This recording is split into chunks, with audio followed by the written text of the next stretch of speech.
இன்றைக்கி நம்ம உங்களுடைய வாழ்க்கையில் பெருகுகிறது எப்படி அப்படின்றத பார்க்கலாம். பெருக்கம் அப்படின்னு சொன்னால் உங்களுடைய பொருளாதாரத்தில் மட்டும் கிடையாது, ஞானத்தில், அறிவில், ஆண்டவர் உங்களுடைய வாழ்க்கையில் கொடுத்து வச்சிருக்கிற எல்லா விஷயத்துலையும் எப்படி ஒரு பெருக்கத்தை பார்க்குறது.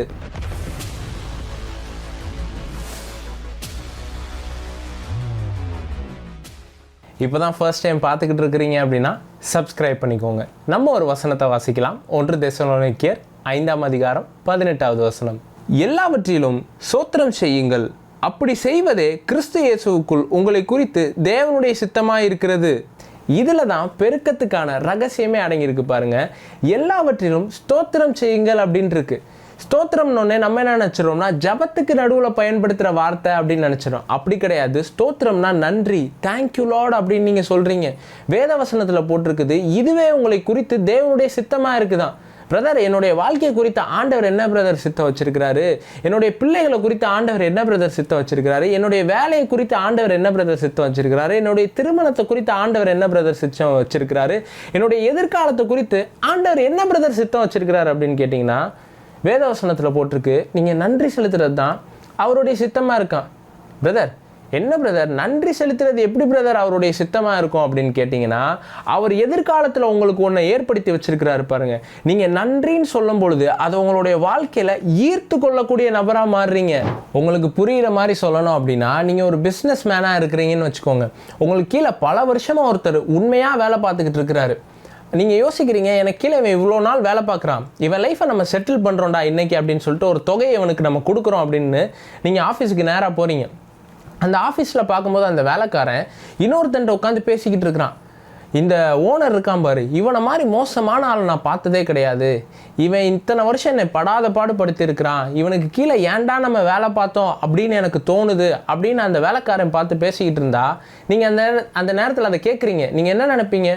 சே, இவன் உண்மையாக இருந்தான், இவனுக்கு நம்ம இதெல்லாம் செய்யலாம் அப்படின்னு நம்ம யோசித்தோம். ஆனால் இவன் பேசுகிறதெல்லாம் கேட்கும்போது இவனுக்கா நம்ம செய்யணும்னு நம்ம யோசிக்கிறோம் அப்படின்ற ஒரு மைண்ட் செட்டுக்குள்ளே நீங்கள் வருவீங்க பார்த்தீங்களா? ஏன்னா அவன் முறுமுறுக்க ஆரம்பிக்கிறான். எதை வச்சு முறுமுறுக்கிறான்னு பார்த்தீங்கன்னா, அவனுடைய நிகழ்காலத்தை மட்டும்தான் பார்க்குறான். சே, இவ்வளோ கஷ்டமாக இருக்கே, இவ்வளோ கடினமாக இருக்கே, அதை மட்டும்தான் யோசிச்சிருக்கான். ஆனால் அவனுக்காக நீங்கள் ஒரு நன்மையை ஏற்படுத்தி வச்சுருக்கீங்க பாருங்கள், அந்த நன்மையை அவன் பார்க்கல அப்படின்னு அர்த்தம். அதே மாதிரி தான் ஆண்டவர் உங்களுக்கு எதிர்காலத்தில் வைத்திருக்கிற நன்மையை நீங்கள் பார்க்கல அப்படின்னா ப்ரெசண்ட்டில் முறுமுறுத்துக்கிட்டே இருப்பீங்க. பிரதர், நான் முறுமுறுக்கிறதுனால ஆண்டவர் எனக்கு நன்மையை செய்யாமல் போயிடுவாரா அப்படின்னு கேட்டிங்கன்னா அப்படிலாம் கிடையாது. அவர் நன்றி அறியாதவர்களுக்கும் துரோகிகளுக்கும் நன்மை செய்கிறாரே அப்படின்ட்டு எழுதியிருக்குது. உங்களுக்கு நன்றியா இல்லைனா கூட ஆண்டவர் அற்புதம் செய்கிறவராக தான் இருக்கிறாரு, நன்மை செய்கிறவராக தான் இருக்கிறாரு. அதுக்கு அர்த்தம் நான் அப்படியே இருந்துடணும்னு கிடையாது. நன்றி அறியாதவர்களுக்கே அவர் அற்புதம் செய்கிறவராக இருக்கிறார்னா நன்றி உள்ளவர்களுக்கு அவர் அதிகமானதை செய்வதற்கு வல்லவராக இருக்கிறாரு. அதனால உங்களுக்கு அற்புதம் நடந்த உடனே நன்றி செலுத்துறவெல்லாம் இருக்காதீங்க. எதுவுமே நடக்காத மாதிரி இருக்கும்ல, அப்போ சொல்லணும், தேங்க்யூ ஜீசஸ், எனக்கு இந்த வேலையை கொடுத்துருக்குறீங்க, நன்றி.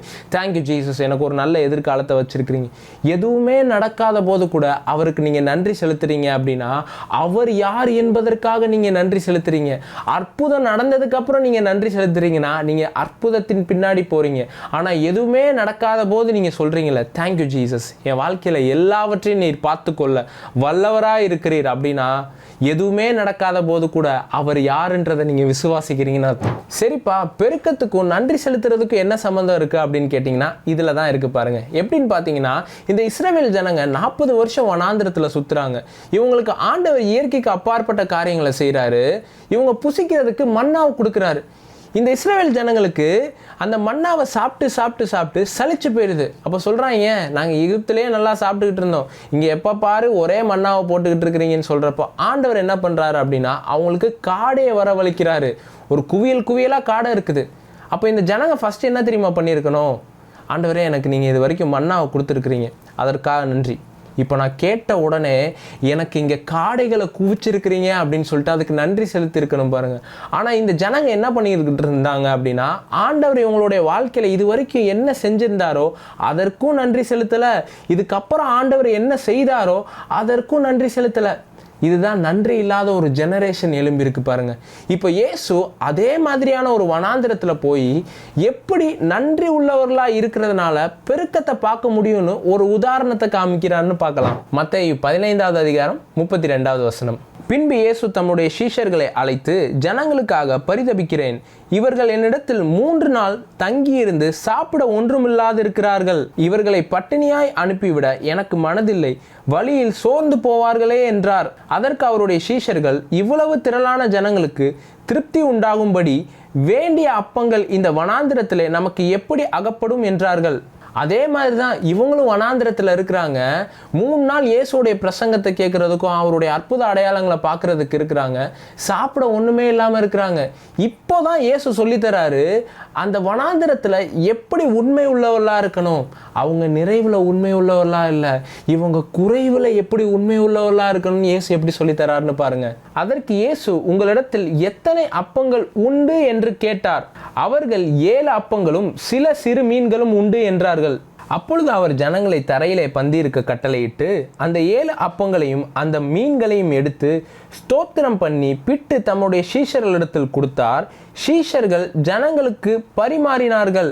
எல்லோரும் சாப்பிட்டு திருப்தி அடைந்தார்கள். மீதியான துணிக்கைகள் 7 கூடை நிறைய எடுத்தார்கள். இப்போ இயேசு இவங்ககிட்ட கேட்குறாரு, உங்களிடத்தில் இருக்கிறது என்னன்றாரு. வெறும் 7 அப்பங்கள் சில மீன்கள் தான் ஆண்டவர் இருக்கு. 7 அப்பம் சில மீன்கள் தான் இருக்குதா? ஆயிரக்கணக்கான பேர் இருக்கிறாங்களா? இவங்களை போஷிக்கிறதுக்கு இப்போ என்ன தெரியுமா பண்ணணும்? அவர் அந்த அப்பத்தை எடுத்து ஸ்தோத்திரம் பண்ணி அதை பிட்டு அப்படின்னு இருக்கு.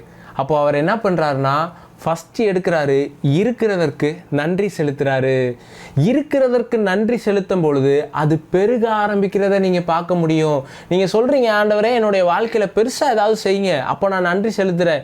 எனக்கு ஒரு வேலையை கொடுங்க, நான் நன்றி செலுத்துகிறேன். எனக்கு ஒரு ப்ரொமோஷனை கொடுங்க, நான் நன்றி செலுத்துகிறேன். என்னுடைய வாழ்க்கையில் ஒரு அற்புதத்தை செஞ்சீங்கன்னா நான் நன்றி செலுத்துறதுக்கு ரெடியாக இருக்கிறேன் அப்படின்றாங்க. ஆனால் ஆண்டவர் என்ன சொல்கிறாருன்னா, ஃபஸ்ட்டு நீ நன்றியை செலுத்தும் பொழுதே என்ன ஆகும்னா, உனக்கான பெருக்கம், உனக்கான அற்புதங்கள், உனக்கான இயற்கைக்கு அப்பாற்பட்ட காரியங்கள் நடக்க ஆரம்பிக்கும் அப்படின்றாரு. ஃபஸ்ட்டு நீங்கள் செய்ய வேண்டியதை என்ன தெரியுமா? தேங்க்யூ ஜீசஸ், என்னுடைய வாழ்க்கையில் நீர் செய்ய போகிற எல்லா நன்மைகளுக்காகவும் நன்றி ஆண்டவரே அப்படின்னு சொன்னீங்கன்னா உங்களுடைய வாழ்க்கையில் அற்புதம் நடக்கிறத பார்ப்பீங்க. அப்போது உங்கள் லைஃப்பில் எதை அவர் கொடுத்துருக்கிறாரோ அதற்கு நன்றி செலுத்த ஆரம்பிங்க. இயேசு அத்தனை பேருக்கு எப்படி கொடுத்தாரு? நன்றின்னு சொன்னோன்னே வானத்திலேருந்து அவ்வளோ பெரிய அப்பங்கள்லாம் வந்து விழலை பாருங்க. பிக்க அது குறைய மாட்டேங்குது. அப்படின்னா என்ன அர்த்தம்னா, ஒரு அற்புதம் நடந்ததுக்கு அப்புறம் அதை பிக்கிறான், இன்னொரு அற்புதம் வருது, பிக்கிறான், இன்னொரு அற்புதம் வருது, பிக்கிறான், இன்னொரு அற்புதம் வருது. சீஷர்கள்ட்ட கொடுக்குறாரு. சீஷர்கள் பிக்க அற்புதம் நடக்குது. அதுக்கு அர்த்தம் என்னன்னா, நன்றின்னு ஒரு தடவை சொல்லிட்டு அடுத்தடுத்த காரியத்தை நம்ம செய்யும் பொழுது அடுத்தடுத்த அற்புதங்களுக்கான கதவுகள் நம்மளுடைய வாழ்க்கையில் திறக்கப்படும் அப்படின்னு அர்த்தம். இன்னைக்கு உங்களுடைய சேலரி ஒரு வேளை வெறும் 10,000 ரூபாயா இருக்கலாம். என்னாண்டவரே ஒரு 10,000 ரூபா தான் என்கிட்ட சேலரி இருக்கு, என்னாண்டவரே ஒரு 15,000 ரூபா தான் சேலரி இருக்கு. அப்படி சொல்லாதீங்க.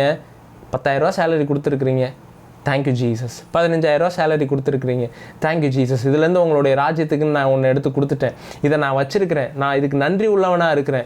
இதற்காக நன்றி செலுத்துனீங்கன்னா அடுத்த ஒரு ப்ரொமோஷனை, அடுத்த ஒரு உயர்வை அவர் உங்களை நோக்கி அனுப்புறதை பார்ப்பீங்க. ஃபஸ்ட்டு உங்களுடைய கையில் இருக்கிற அந்த சின்ன அப்பத்தை, அந்த சின்ன தொகையை, அந்த சின்னதாக ஆண்டவர் உங்கள்கிட்ட ஏதோ ஒன்று கொடுத்துருப்பாரு, அதற்கு நன்றி செலுத்த ஆரம்பிங்க அப்படின்னு நான் சொல்கிறேன். இது வந்து ஒரு பொருளாதாரத்தில் மட்டும் கிடையாது, எல்லாத்துலேயும் செயல்படும் பாருங்க. உங்களுடைய ஞானத்தில் செயல்படும், உங்களுடைய அறிவில் செயல்படும். நீங்கள் வந்து இப்போ ஒரு அறிவுலையும் ஒரு ஞானத்துலையும் செயல்படுறீங்களா? உங்களால் இப்போ ஒரு குறிப்பிட்ட மார்க் வரைக்கும் எடுக்க முடியுதா? அப்போ என்ன சொல்லுங்கண்ணா, ஆண்டவரே எனக்கு ஒரு ஞானத்தை நீங்கள் கொடுத்துருக்குறீங்க, நன்றி அப்படின்னு சொல்லுங்கள்.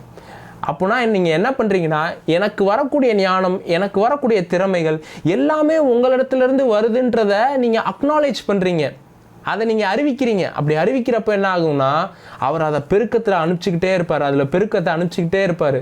பார்ப்பீங்க, ஒவ்வொரு இதுலேயும் விருத்தி ஆகிக்கிட்டே இருப்பீங்க. ஞானம் உங்கள்கிட்ட அதிகமாகும், அறிவு உங்கள்கிட்ட அதிகமாகும், பொருளாதாரம் உங்கள்கிட்ட அதிகமாகும். இதுக்கெல்லாம் இருக்கிற ஒரே ஒரு சீக்ரெட், உங்கள்கிட்ட இருக்கிறதற்கு நன்றி செலுத்துங்க. இப்போ நான் இந்த வீடியோஸ்லாம் போட்டுக்கிட்டு இருக்கிறேன், இதை நான் ஆரம்பித்த பொழுது இது எல்லாமே என்கிட்ட கிடையாது பாருங்கள். எனக்கு ஒருத்தர் ஃபோன் வாங்கி கொடுத்தாரு. ஃபோனை வாங்கி கொடுத்தப்போ அப்போ நான் பார்த்துட்டு அதில் சொன்னேன், இதை உங்களுடைய ராஜ்யத்துக்காக யூஸ் பண்ணுவேன், நன்றி ஆண்டவரே அப்படின்னு நான் சொன்னேன். இன்றைக்கி ஆண்டவர் இந்த ஊழியத்தை அதிகமாக ஆசீர்வச்சிருக்கிறாரு. இன்றைக்கி ஒரு கேமராவில் வச்சு இந்த வீடியோவை நம்ம எடுத்துக்கிட்டு இருக்கோம். அப்போ உங்கள்கிட்ட கொடுக்கப்பட்டதுக்கு ஃபஸ்ட்டு நன்றி செலுத்துனீங்க அப்படின்னா ஆண்டவர் அடுத்தடுத்த பெருக்கத்தை உங்களுக்கு அனுப்பிச்சிக்கிட்டே இருப்பார் பாருங்க. ஃபஸ்ட்டு சீக்ரெட்டு, இருக்கிறதுக்கு நன்றி சொல்லுங்கள். நமக்கு நன்றியினுடைய வல்லமை என்னன்னு தெரியாதனால தான் எல்லா நேரத்துலையும் ஆண்டவர்கிட்ட ஏதாவது ஒன்று கேட்கணும்னு நினைக்கிறோம். ஆண்டவரே எனக்கு ஞானத்தை அதிகரிங்க, என்னுடைய பொருளாதாரத்தை அதிகரிங்க, எனக்கு அதை செய்யுங்க, இதை செய்யுங்கன்னு நம்ம கேட்குறோம். ஆனால் நன்றி செலுத்துறதனுடைய பவர் தெரிய மாட்டேங்குது பாருங்கள். இயேசு எல்லா நேரத்துலையும் ப்ரேயர் மட்டும் பண்ணலை, நிறைய நேரத்தில் அவர் நன்றி செலுத்துகிறவராக தான் இருக்கிறாருன்னு நம்ம பார்க்குறோம். அப்பத்தை எடுத்து இது பெருகுவதாக ஒரு வார்த்தையும் சொல்ல, தேங்க்யூ அப்படின்றாரு. லாசருவை எழுப்புறதுக்கு போகிறாரு, எனக்கு நீர் செவி கொடுத்தபடினால் உமக்கு ஸ்தோத்திரம் அப்படின்றாரு. இயேசுவே, லாஜிக்காக பார்த்தா நீங்கள் அவனை எழுப்பிட்டு தான் நீங்கள் என்னுடைய ஜபத்தெல்லாம் கேட்டீங்க, உமக்கு நன்றி அப்படின்னு சொல்லணும். நீங்கள் அவனை எழுப்பவே இல்லை, அதுக்கு முன்னாடியே நன்றி சொல்கிறீங்க. அப்படின்னா என்ன அர்த்தம் அப்படின்னா, அவர் நன்றி சொல்லும் பொழுதே லாசருவை எழுப்புறதற்கான ஒரு அடையாளங்கள் அங்கே நடக்க போகுது அப்படின்னு அர்த்தம். லாசரு அங்கேருந்து மரித்தோர்லேருந்து எழும்பிட்டான் அப்படின்னு அர்த்தம். இயேசு ஃப்யூச்சரை பார்த்து தான் எப்போவுமே நன்றி செலுத்துகிறாரு. அப்போ நீங்கள் என்ன தெரியுமா பண்ணணும்? உங்களுடைய ஃப்யூச்சரை பார்த்து நன்றி செலுத்தக்கூடிய ஒரு நபராக மாறணும். என்னுடைய வாழ்க்கை இப்போ இருக்கிற மாதிரி இப்படியே இருக்காது, என்னுடைய வாழ்க்கையில் நீர் இயற்கைக்கு அப்பாற்பட்ட காரியத்தை வச்சிருக்கிறீங்க, என்னுடைய திருமண காரியம் இப்படியே இருக்காது, அதில் சூப்பரான ஒரு வாழ்க்கையை நீங்கள் வச்சிருக்கிறீங்க, அதற்காக உமக்கு நன்றி. இந்த வருஷம் ஃபுல்லாக எடுத்து திரும்பி பாருங்க, சின்னதாக ஒரு அற்புதத்தை அவர் செஞ்சிருப்பாரு, அதுக்கு எடுத்து தேங்க்ஸ் பண்ணுங்க. நன்றி ஆண்டவரே, டக்குன்னு அன்னைக்கு எனக்கு ஒரு காசு தேவை இருந்துச்சு ஆண்டவரே, நான் ஜெபம் பண்ணேன், நீங்கள் காசு தந்தீங்க. அன்னைக்கு இப்படி ஒரு அற்புதம் எனக்கு தேவைப்பட்டுச்சு, அன்னைக்கு நான் ஜெபம் பண்ணேன், எனக்கு இதை செஞ்சீங்க. சின்ன சின்ன விஷயத்தில் நன்றி உள்ளவெல்லாம் இருங்குங்க.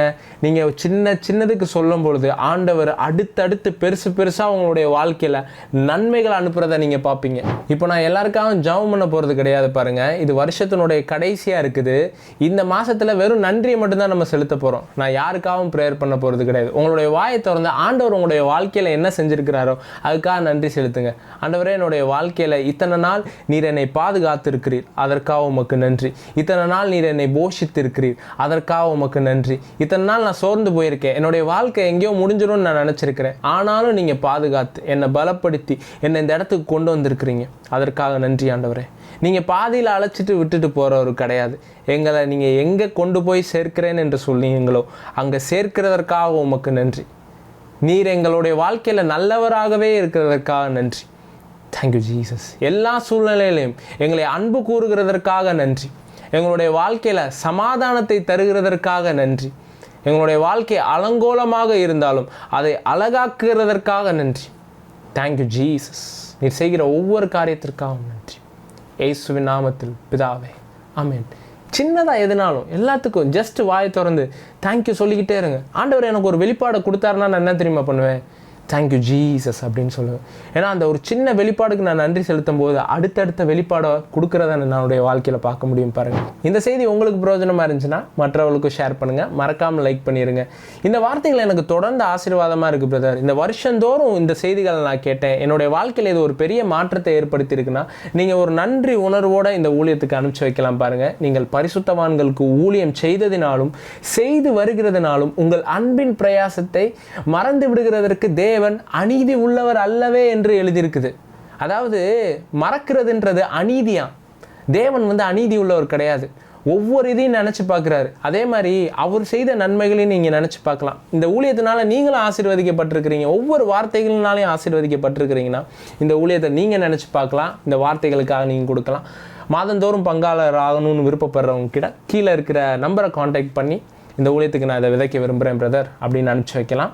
ஸோ அதுக்கான டீட்டெயில்ஸ் எல்லாமே கீழே இருக்கும், அக்கௌண்ட் நம்பர்ஸ் எல்லாமே இருக்கும். இன்டர்நேஷ்னலாக பார்க்குறீங்கன்னா நமக்கு வெப்சைட் கூட இருக்குது, அதையும் நீங்கள் பயன்படுத்திக்கலாம் பாருங்கள். யாருக்காச்சும் ப்ரேயர் பண்ணால் வாட்ஸ்அப் நம்பரில் உங்களுடைய ப்ரேயர் ரெக்வஸ்ட்டை நீங்கள் அனுப்பிச்சி வைக்கலாம். கர்த்தர் உங்கள் எல்லாரையும் ஆசீர்வதிப்பாராக. God bless you all.